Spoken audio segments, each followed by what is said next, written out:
The Dick Van Dyke Show is a classic American TV sitcom that originally aired from 1961 to 66. It was created by Carl Reiner and starred Dick Van Dyke and Mary Tyler Moore, among others. In today's video, we'll discuss how this classic sitcom was nearly canceled after airing just one season.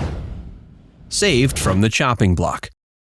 In the midst of a sitcom boom, where hits like Gilligan's Island, Beverly Hillbillies, and The Andy Griffith Show dominated the airwaves, The Dick Van Dyke Show emerged. But its arrival faced a precarious situation that almost led to its cancellation. During its time, the show was deemed controversial, introducing a brand of provocative humor unfamiliar to audiences. Mary Tyler Moore, who portrayed Laura Petrie, challenged the norms of the era by frequently donning capri pants instead of the conventional skirts worn during the 50s and 60s. The show likewise bravely embraced a level of sophisticated comedy rarely seen on television, setting it apart from the rest. Initially, the first season of the show garnered disappointingly low ratings on CBS, making a second season seem like a disastrous idea. Without the intervention of a sponsor, fans could have been deprived of the show, left with only a single season to appreciate. Thankfully, Procter & Gamble, a prominent advertiser at the time, became the show's savior, providing a lifeline for its survival.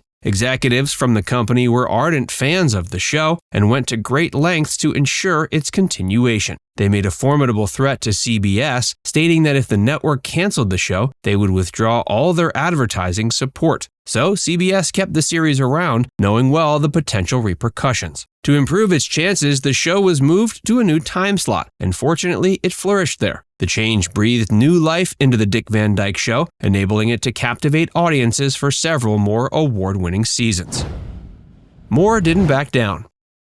Mary Tyler Moore shattered gendered traditions on the Dick Van Dyke Show through her daring wardrobe choices. When she started wearing capri pants, network execs initially pushed back, citing the expectation that all TV housewives wore dresses and insisting on adhering to this conventional mold. But Moore remained resolute and persisted in wearing pants. She argued that the housewives she knew often wore pants while tending to the household duties. Eventually, she prevailed, gaining the freedom to continue wearing them on the show. Moore believed in reflecting real-life practices, stating that wearing pants was a personal preference. Interestingly, Lucille Ball also sported pants throughout I Love Lucy. Initially, CBS had concerns that housewives would be offended by Moore's appearance in pants. As a compromise, they made a pact with Carl Reiner, the show's creator, limiting Moore to wearing pants in just one scene. This agreement held for a mere 3 episodes before Moore confidently flaunted pants throughout the remainder of the series. Men everywhere applauded this decision, while women collectively exhaled, relieved to see their own everyday attire represented on screen. Thanks to the show's immense popularity, Moore's fashion statement propelled capri pants into the mainstream, eliciting gratitude from many women who could now embrace this stylish trend.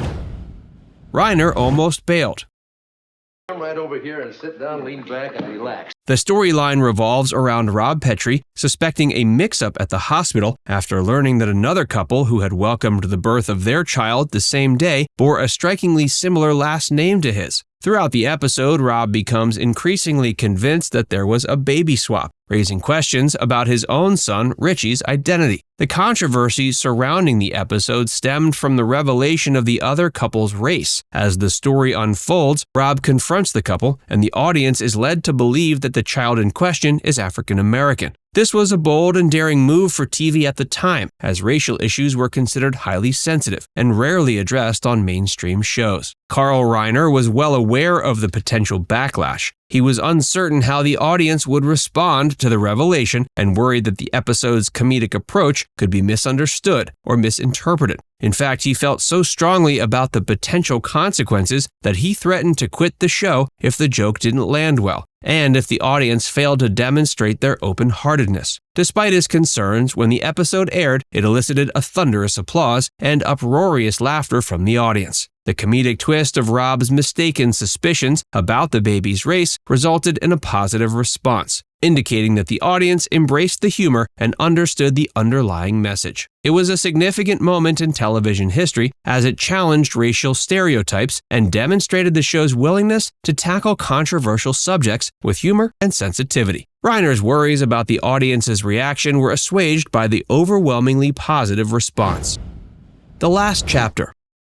The last episode of The Dick Van Dyke Show was titled The Last Chapter and aired June 1st, 1966. The plot of the episode revolved around Rob, who finally finished his first book after 5 years of struggle. The book was a memoir of his life, from his marriage proposal to his wife Laura to a point shortly after their son Richie was born. As Laura read the book, she discovered that Rob had embellished some of the facts and exaggerated some of the incidents, making their life seem more adventurous and humorous than it really was. She also found out he had changed some of the names of their friends and co-workers, such as Buddy Sorrell, Sally Rogers, and Mel Cooley, to protect their identities. The episode featured flashbacks to some of the previous episodes of the series, such as The Sick Boy and the Sitter, My Blonde-Haired Brunette, Uni Oofs, and others, showing how Rob had altered the details in his book. For example, he wrote that he had proposed to Laura on a romantic boat ride in Central Park, when in reality he'd done it in a car parked outside her apartment building. He also wrote that he had fought off a gang of thugs who tried to rob them on their honeymoon, when in fact they'd been scared away by a police siren. The final scene of the episode showed Rob and Laura in their bedroom after she had finished reading the book. She told him that she loved the book, but also pointed out some of the inaccuracies and asked him why he had changed some of the names. Rob explained he'd done it for artistic reasons and to avoid lawsuits. He also said he had dedicated the book to her, calling her, quote, the most wonderful girl in the world. Laura was touched by this gesture and kissed him. She then asked him what he was going to call the book. Rob said he hadn't decided yet, but had a few ideas. Then he picked up a piece of paper and read out loud some of the possible titles, such as Life with Laura, My Favorite Wife, and The Woman Who Lived With Me. He then looked at the camera and said, how about The Dick Van Dyke Show? He then smiled and winked, breaking the fourth wall and ending the series.